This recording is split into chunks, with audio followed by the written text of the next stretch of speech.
Splendid Thursday. How is everyone doing? I am your host, Nick LeBlanc. Happy Thursday, everyone. And we got a lot to talk about today. It is Patriots Centric here. Everything Patriots today. So, I wrote an article earlier this week indicating a lot of the Patriots' issues after their blowout loss to the San Francisco 49ers. Let's just say that, okay, let's take a look at the last 3 weeks. Okay, let's start right there. The last 3 weeks. You can say that the Patriots quarterback situation in both Brian Hoyer and Jared Stidham, sorry for a minute, they were completely and utterly blown away. They were taken back at it. No, because they didn't prepare to start. They did not prepare to start that game. It was all Cam Newton. Cam Newton's going to take the majority of the drives. Cam Newton's going to take control of the entire offense. It was going to be Cam Newton this, Cam Newton that. All right, so Cam Newton had full control. Cam Newton knew what he was ready to do throughout the entire program. So, with that being said, here's a wacky thing. And here's a sad thing, too. That, the defense had kept the Patriots in it, but Brian Hoyer looked like a rookie quarterback. Jared Stidham, he held his own for a little while. He got the Patriots their only touchdown that game. We're going to get to the touchdowns in just a minute. So now let's flash forward 2 weeks in advance, 2 weeks ago, to Denver. Now, Patriots, bye week, suddenly, because of their COVID outbreak, their facility was shut down, Denver didn't come out here, yada, yada. So you can kind of look at the Denver game as a bit of a crumbled up paper, throw it away type of game because, you think about it on this standpoint, the Broncos had double or triple the amount of practices that you did to prepare for that game. Cam Newton practices only once in 14 days. So you knew Cam was going to be a little shaky anyway. So that's besides the point. So you can kind of look at the Denver game and say, okay, I give this team a little bit of a break because they weren't allowed in their facility. They only practiced twice in a 2-week span to get ready for one game against one opponent, and it threw them all off. So the Denver game, we can look at a game that, okay, it's a throwaway game, but a game that they probably should have won at the end.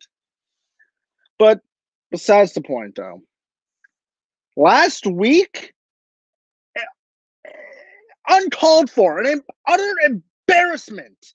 Probably the worst loss in the Bill Belichick era. You never saw in the Bill Belichick era, you rarely saw in the Brady Belichick era, especially when Brady was the quarterback, you never saw a loss that bad. Last week was horrendous. Like, oh my God. You could put Uncle Rico out at the receiver point. He probably wouldn't be able to get any separation.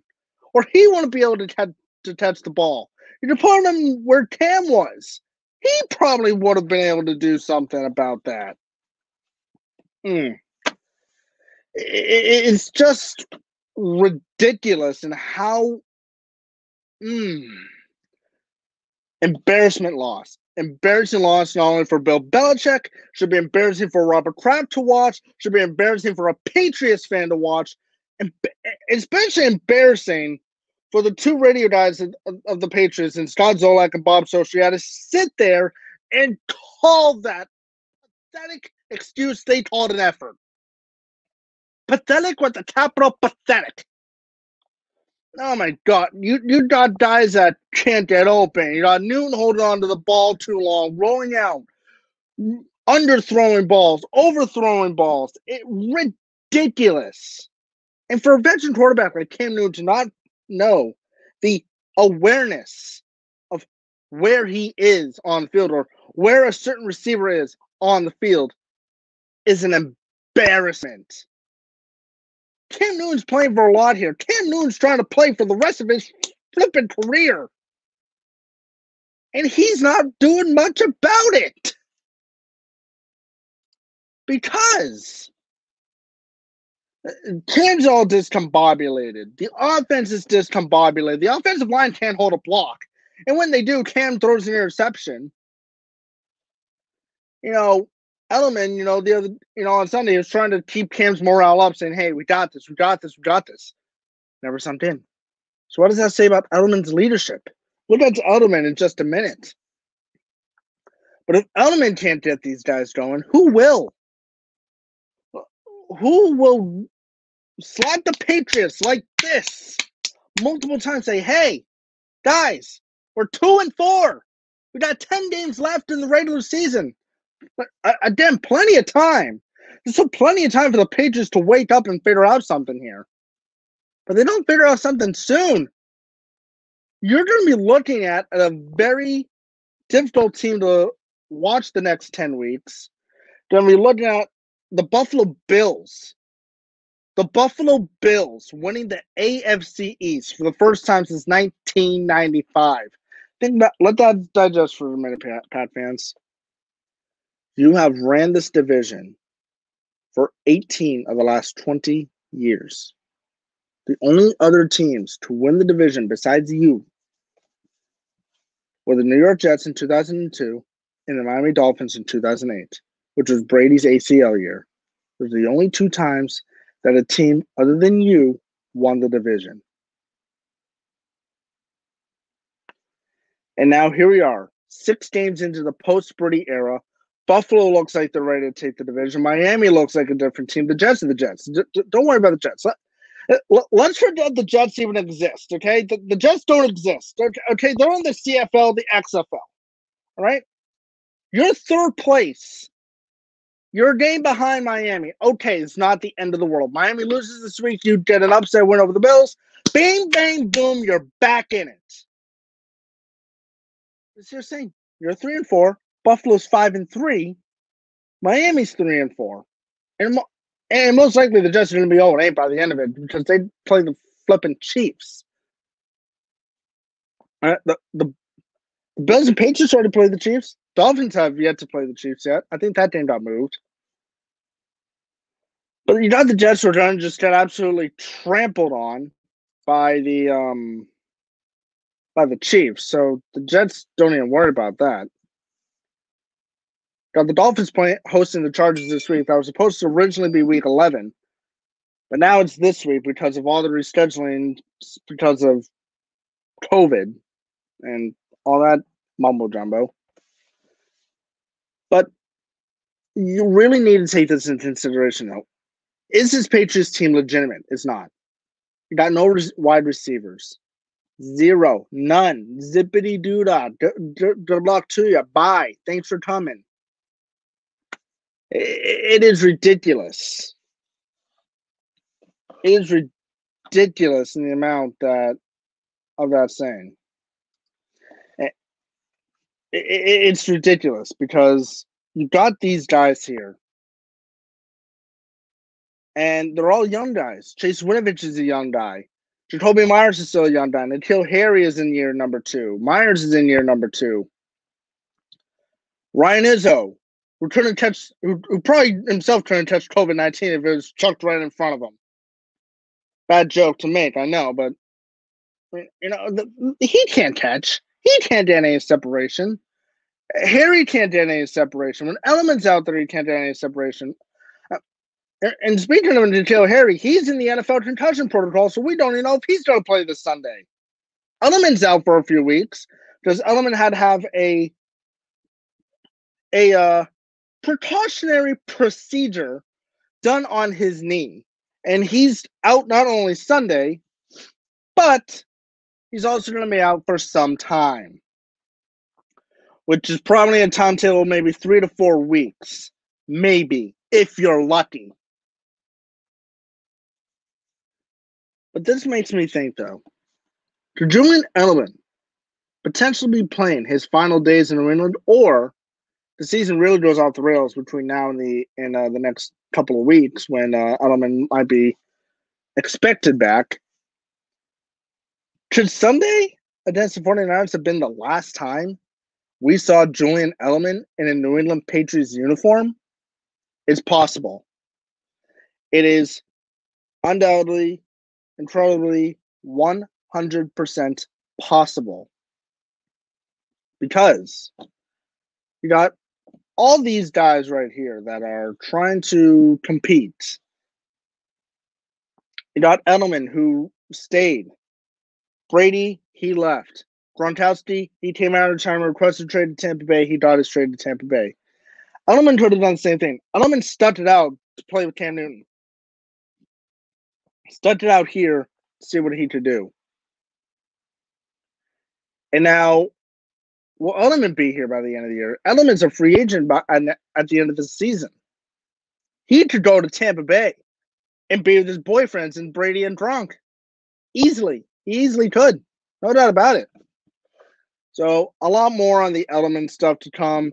But could Edelman be pulling a Gronk? Could we be looking at a Gronkowski 2.0? Using an injury that he legitimately has, not saying that he's lying about it. You know, he's still recovering from the ACL injury a couple of years ago. That's been about a year and a half. And after a year and a half of an ACL surgery, you're typically back to where you want to be.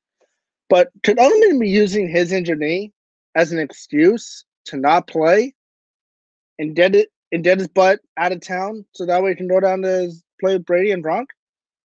It's possible. Could Sunday be Stephon Gilmore's final game as an New England Patriot? He's on the trade block. We're going to talk about Stephon Gilmore trade rumors right after this break. And listen to TitleTown Thorwdow on all SFBN platforms.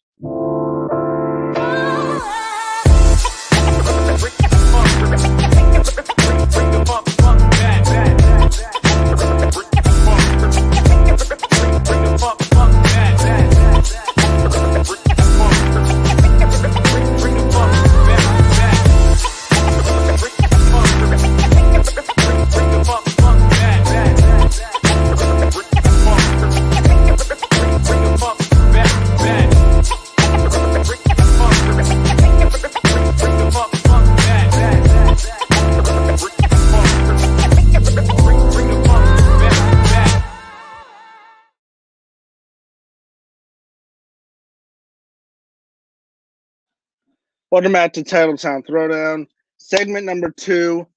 As I said, Stephon Gilmore. Could this be Gilmore's final day or days as a New England Patriot? The NFL trade deadline is rumored. The NFL trade deadline is scheduled for Tuesday, November 3rd, which is also Election Day. But that's for the political joke. Let's just talk about Tuesday in general for the NFL trade deadline and the protocols for NFL trades. I heard this over the radio. I found some other sources about it. Still not 100% sure if it's true about trades, but I didn't get that into in a minute. So Stephon Gilmore, it was actually reported either last night or today that he put his house up for sale. So could that mean that Gilmore knows that he's out of town by Tuesday? Could it? Now look, what could the Patriots do? First off, you're going to get rid of Gilmore. Sell him high. Sell him high. Sell him as high as you can get. See what you can get. You better get some type of deal that the Jets got for Jamal Adams. 2 first-round picks and a third. 2 ones and a third. If you don't get that for Gilmore, then why the hell are you even trading him? Bill Belichick. Well, we know Bill. Bill will pull the trigger on anything, and he'll lessen a guy's value. Look at Cam Newton's contract. That's all that needs to tell you about that. Look at Brady's deals the last 3 or 4 years. Incentive-based contracts for a guy like Tom Brady? Now, look, obviously Brady and Newton are on two different parts of the spectrum right now. Cam is coming off of injuries. Tom is still lining up the planet. So, bing, bang, boom, right then and there, done, donezo, gone, like right away. Okay, good. Difference is Brady has nothing to prove. Tom Brady had nothing to prove to Bill Belichick and the Patriots. But Belichick, always made Brady feel like this. Like, no, you still got something to prove.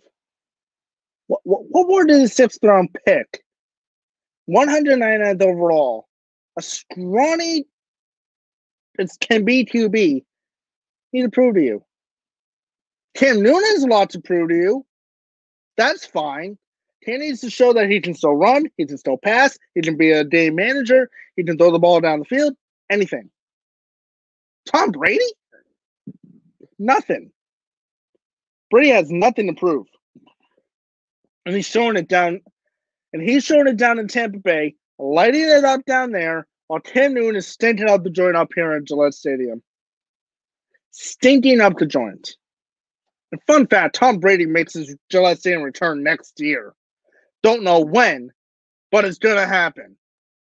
Brady and the Tampa Bay Buccaneers come up here next year, but that's a conversation for another day. But speaking of the Buccaneers, though, that's actually a destination that could be for Stephon Gilmore. Now, do the Buccaneers really need a defensive back? No, not really. I think the defensive back core is pretty good. But would Stephon Gilmore put them over the top? Absolutely. Yeah. Of course it would. Hell yeah. Bill Belichick goes to Bruce Arians, offers Stephon Gilmore. Arians should just be throwing the kitchen sink at him. For a first rounder here, another first rounder there, a second rounder, and throwing a third rounder. And even a backup defensive back.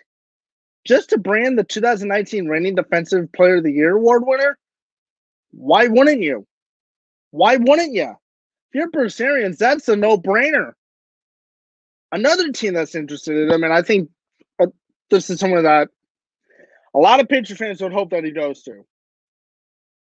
Seattle. Now, Seattle could really use him. Seattle secondary is spotty at best. They've gotten the job done, but they're not one of the powerhouse defenses in the league. Then it's the Patriots. But the Patriots are in the top 10 in fewest points allowed in the NFL, miraculously. Miraculously, they are. I don't know how they are, but they are. Same can't be said for the offense, though. Anyway, though, Seattle could put together the Legion of Boom 2.0. If you add in Gilmore. So Gilmore, you'll have Adams, and you have a couple of guys whose names I'm drawing blank on. Bobby Wagner's right there still. You have all these guys. And Seattle would look unstoppable. Seattle would look unstoppable in the NFC. They could win that NFC West division with the addition of Stephon Gilmore. Easy. Easy peasy, lemon squeezy, man. Like, come on now. Easy.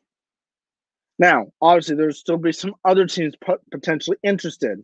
Now, do you really want to trade Stephon Gilmore to an AFC contender? No. No, you don't want to trade Gilmore anywhere in the AFC East or really in the AFC in general for him to come back and kill you. So you don't want to send him to the Ravens, a team who you play in 2 weeks. Here at Gillette Stadium, have Gilmore pick off Newton 5 times, which I don't think anyone would be surprised at this point. Because Cam Newton averages about 2.5 interceptions per game.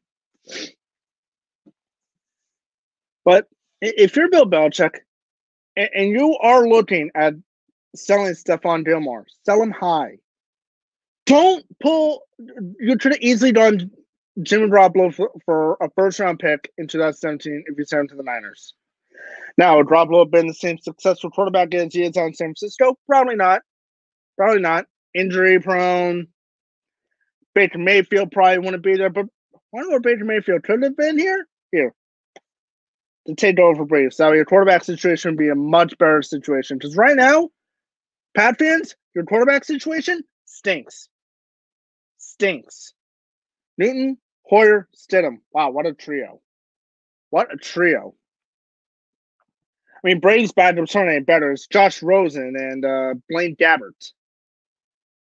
All right, that's no great quarterback room, but you got Brady in there, makes it somewhat respectable. So, I don't know. Did the Cam Newton experiment fail? Maybe. If the Dolphins are really serious about rolling with Tua Tagovailoa for the rest of the year, call the Dolphins, see what it would take to get Ryan Fitzpatrick. So there's one thing Fitzpatrick can do that Newton probably can't right now. Throw the ball, find an open receiver, and get the ball there. Newton hangs onto the ball way too long. It's not necessarily a bad thing, but it's not a good thing either. All right? Because that leads to more sacks, more losses, longer third downs, and just no movement on offense. And that's really been the story of the Patriots for the last 3 weeks. No movement on offense. All right. Anyway, Cam Newton says that Sunday's game is a must-win. I agree with him. But I'm also going to read you a little excerpt from ESPN, Mike Reese. Don't go anywhere. You're listening to TitleTown Thorwdow right here on all SFBN platforms.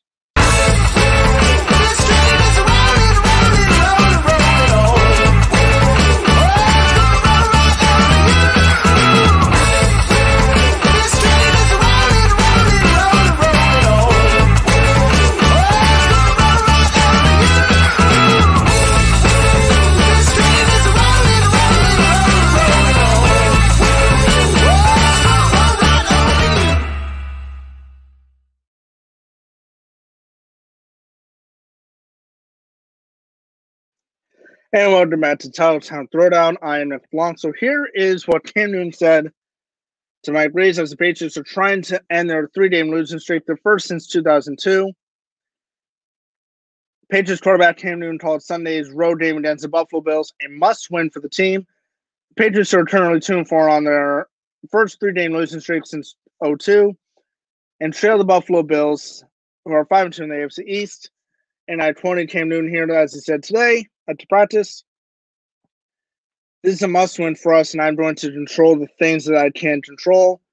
I have 2 or 3 more days to prepare, and that's what I plan on doing. So that's your quarterback, Patriot fans. So, despite the terrible play that Cam Newton has had, despite all the bad play that Cam Newton has said, he's saying all the right things.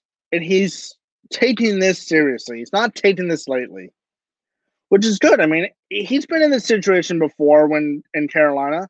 He was starting quarterback for a Panthers team in 2014 who won their division at 7-8-1. Now, in Carolina, that's good. In New England, it's like, okay, you won the division, but your record stinks. Your record absolutely stinks. So, that's that. But Cam Newton is in such a tough position here. He's preparing for a game which he knows for a fact now he's not going to have Julian Edelman. He's definitely not going to have he might not have N'Keal Harry either. Just N'Keal Harry's in the NFL concussion protocol that he suffered on Sunday. Do I remember when he suffered the concussion? No. It was that type of game. You don't even remember half the stuff that went on in that game. Anyway, though. So, really, the only guys that are really healthy on the Patriots roster that can catch the ball, the names are pretty sad. You got that Jamari Bird guy who's done reasonably well. So, some sort. I didn't know who he was till the Seattle game. Gunnar Olszewski. Where the hell has he been? He's one of your receivers. Jacoby Myers is one of your healthy receivers. Matthew Slater. Yeah. Special teamer. Was only on the field in emergency situations and kneel downs. Well, this is an emergency situation. You have no one to throw the ball to. Can Slater get some separation? Can Olszewski get some separation? Can Myers get some separation? Can Bird get some separation? What about your tight ends? When are we going to see Devin Asiasi? When's Ryan Izzo going to catch a pass? Brady, when's Cam Newton going to throw the damn ball? When's Cam Newton going to throw the damn ball? This, and I agree with Cam Newton, this is a must-win game for the Patriots. This is probably the season game right here.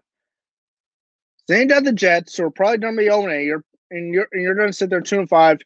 You're going to win over the Jets 3-5. You're feeling good before you're going to get your absolute doors blown off by Baltimore the way you're currently playing. Because Baltimore can move the football. Now, can Lamar Jackson throw the ball? Not really. So that should benefit you, but he can run. He can run, and you can't stop him. That proved to be the point last year in Baltimore in week number 9 when you couldn't stop the damn guy. He's running all over you. That's been the Patriots' defense issue all season, stopping the run. The Patriots really need to stop the run this week. Not allow any big plays. No big runs, no big pass plays. And Josh Allen, when he throws it deep, it's a 50-50 ball that either gets caught by his receiver for a touchdown or gets intercepted going the other way. One of the two. So Josh Allen, you don't know what you're going to get from him week after week. He's won 5 games for the Bills this year, where he has 4 of them in which he's been effective. 3 of them, 4 of their 5 wins, he's been effective. Last week, not so much. The Bills pulled the Broncos. 6 field goals, and they beat the Jets 18-10. And the Jets had a 10-0 lead. That's the Jets. You should be able to beat the damn Jets. The Bills? You should at least get them off the field on 3rd down. Get your offense back out there. If you cannot get Josh Allen off the field after a 3rd down play, all bets are off. All bets are off. Because Josh Allen, he's not a bad quarterback. He's average. He's an average quarterback. You should be able to beat an average quarterback. Defense can play lockdown as an offensive unit. If you can score 16 points in the first half, you should be able to win that game. Now, granted, still score more points in the second half, move the ball, but that should be the key for the Patriots this week. Keep Josh Allen and the Buffalo Bills offense off the flipping field for as long as you can. I want to see the Patriots. I'm tired of seeing the Patriots go 90-second, 120-second drives off the field, 3 and out. And I'm tired of seeing the opposing offense on the field for 6.5 minutes. Last time I checked, it should be the New England Patriots versus the Buffalo Bills. Not the Buffalo Bills offense versus just the Patriots defense. And when you see the Patriots offense for about 2 minutes, every other 7th or 8th minute of the game. Shouldn't be that way. It shouldn't. And the way this Patriots team is playing right now, they're playing like that. They are seriously playing like that. So a lot needs to happen this week. Trade rumors aside with Stephon Gilmore. Put those aside right now. Gilmore needs to show up play his best game. The McCourty twins need to show up play their best games. J.C. Jackson show up play their best game. Defensive guy, Lawrence Guy, Chase Winovich. Just anyone. Play your best game that you have yet. Play as a good, big, collective unit. All right? If the defense is rolling, giving the offense extra possessions, and the offense is moving the football, and keeping Josh Allen on the sideline, you can win the game. Take a page out of the Chiefs and the Titans playbook. The Titans beat the Bills, and the Titans were only in their facility for 3 flipping days. While the Bills had, 8-9 days to prepare for the Tennessee Titans? And the Titans, they had all this time to prepare for the Bills, barely in their facility, and they beat the Bills the way they beat the Bills. Go back and look at the Tennessee game, and go back and look at the Kansas City Buffalo game. That should be your formula to win. Keep Josh Allen off the field as much as possible. Keep that offense on the sideline. Keep the Bills defense on the field. Tire them out. Move the ball slowly and methodically. You control time of possession. You control the game, and you make Buffalo panic and force plays that they don't want to make because they will make them. And Josh Allen will make those mistakes. Capitalize on every opportunity. You can walk out of Buffalo with a win, feel good about yourself at 3-4, go down, beat up the Jets in week number 8 and week number 9, come home, play the Ravens on a 2-game winning streak, 4-4. You're back. You're not only back in the division race, but you're back in the AFC playoff picture.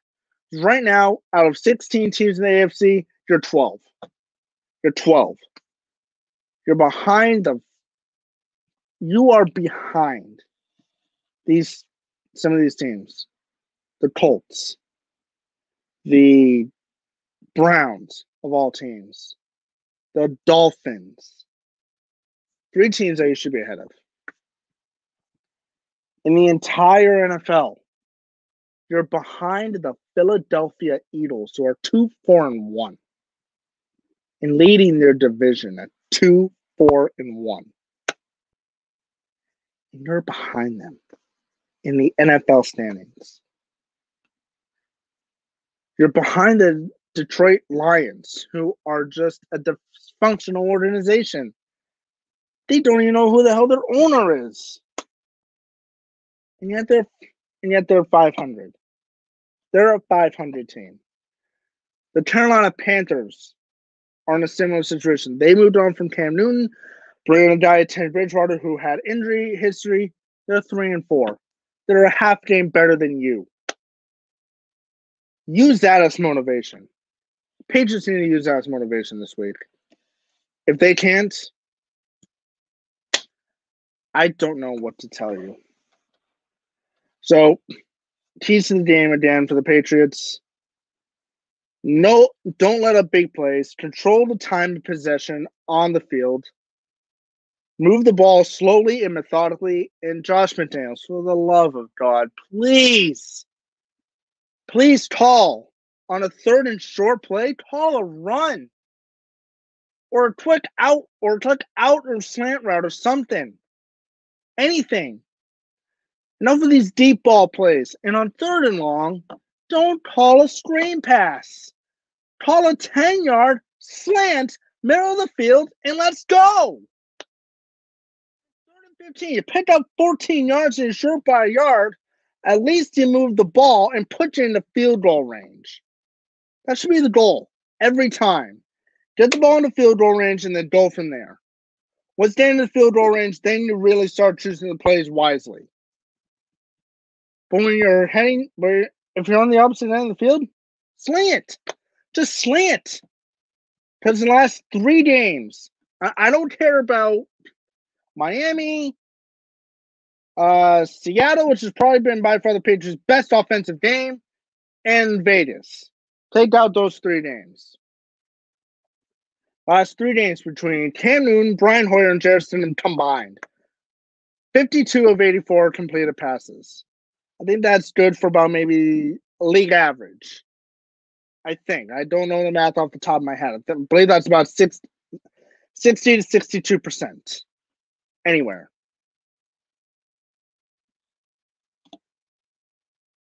And Zach, sorry, question. Who would rather start a franchise with? Josh Allen?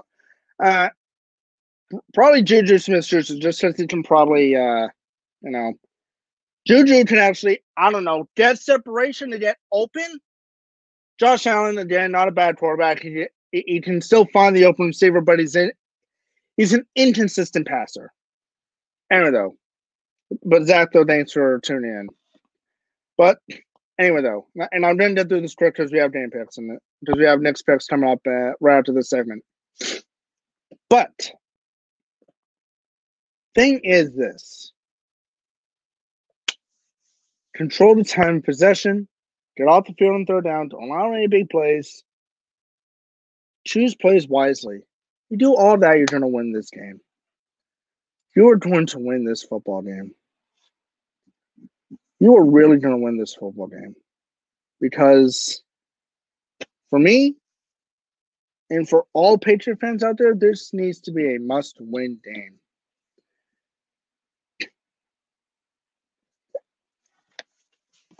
This is the Patriots. This is a must-win game. This is a must-win game. So, anyway, Play Like a Girl podcast. You can catch that every Wednesday with Laura and Gianna, and they always put on a great program. So always watch out for them every Wednesday night on all SFPN platforms. All right, when we come back, it's your favorite segment. I hope it is, and it's my favorite segment. Nick's Picks coming up. You're listening to TitleTown Thorwdow.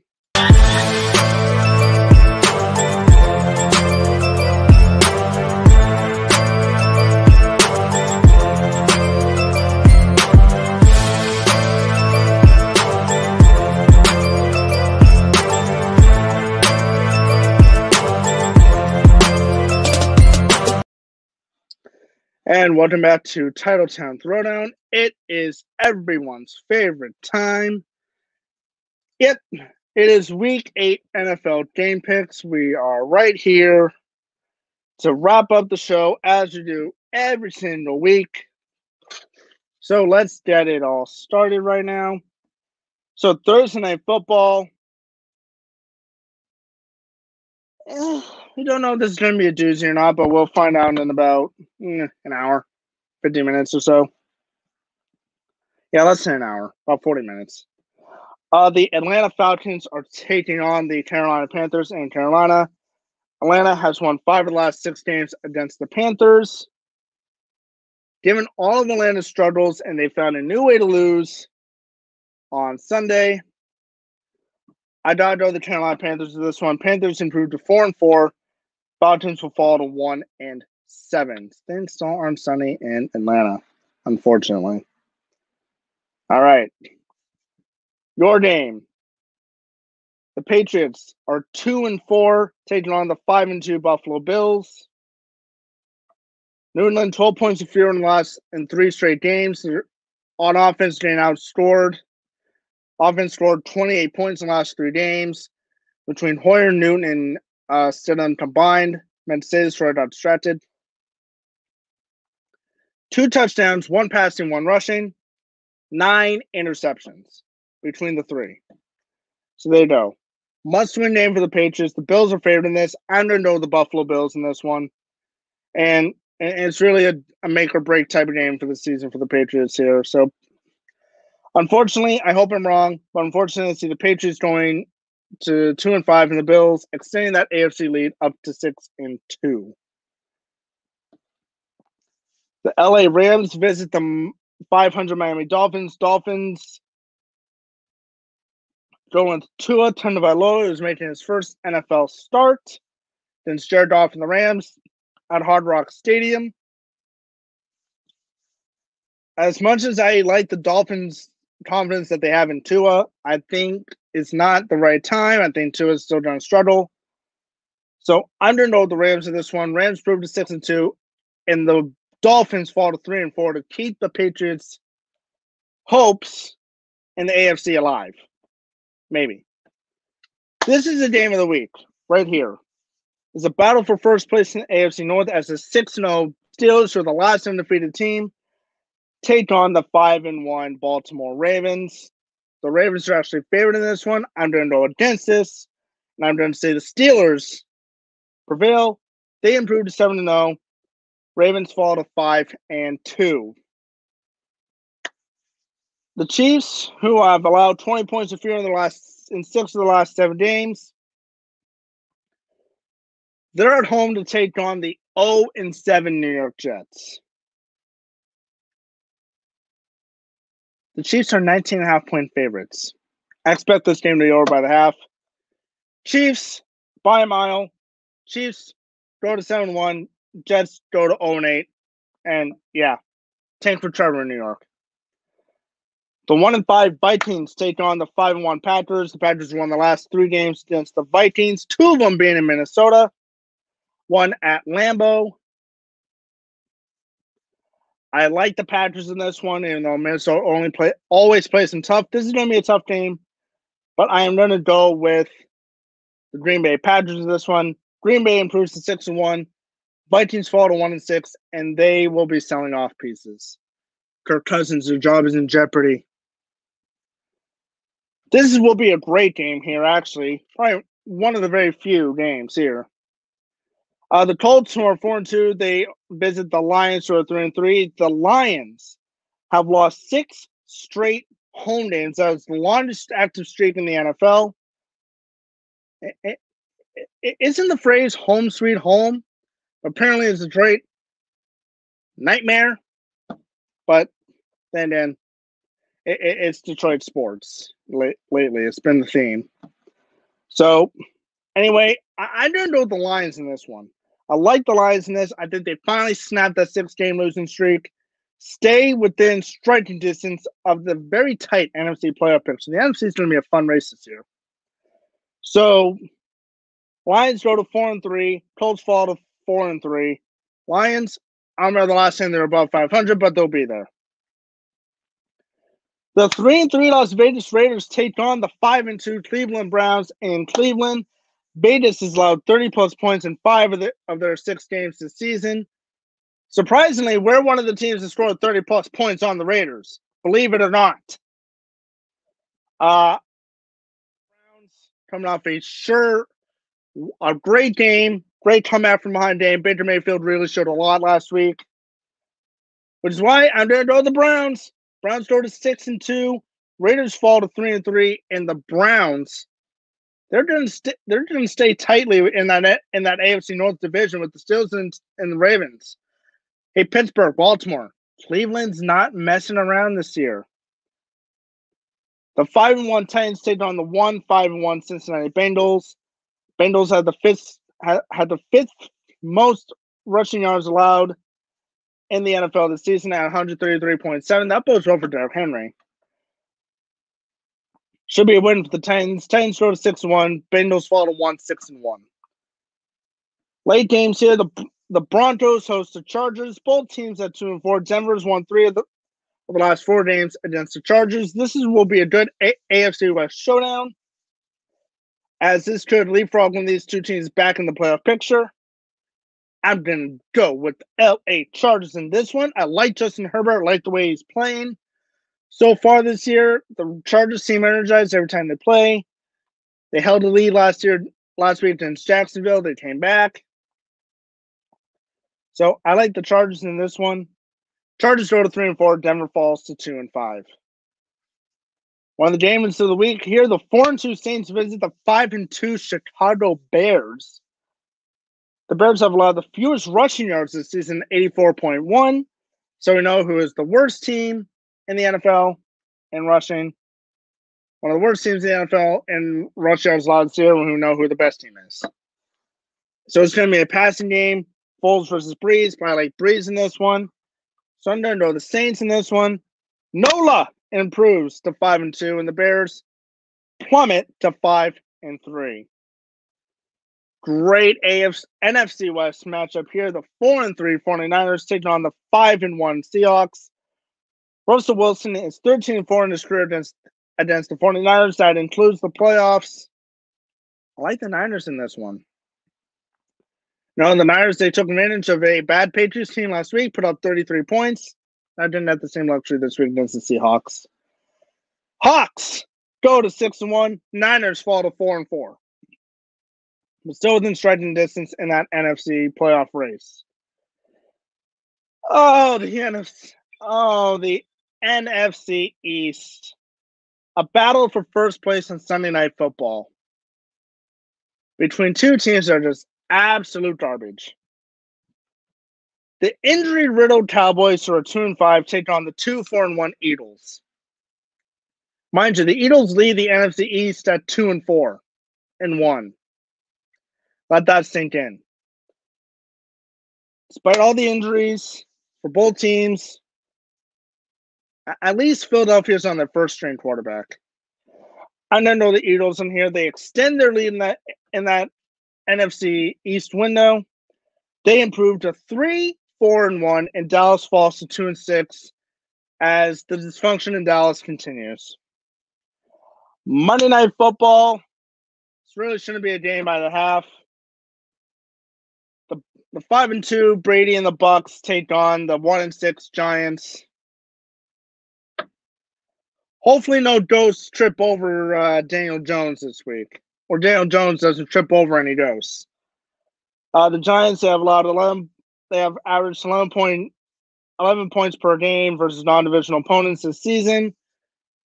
That bodes well for Tom Brady and the Giants. Tom Brady and the Buccaneers. My apologies. I see this one being over the half. Brady and the Bucks take this one. Buccaneers improved to 6-2, and the Giants will fall to 1-6. Teams are on a bye this week. The Cardinals, Washington football team, the Jaguars, and the Houston Texans who are preparing for Jacksonville next week, and Jacksonville prepares for Houston. So there you go. All right. Zach, one them up for you. So you ready for that? So coming up right next on all SFBN platforms, it is MMA Complete with Zach Drapo. You can catch him every Thursday night right after TitleTown Thorwdow at 8 p.m. Well, that wraps it up for me tonight. Thank you all so much for tuning in. I'm Nick LeBlanc. Hope you have a great Thursday night, and I will talk to you next week. Have a fantastic weekend.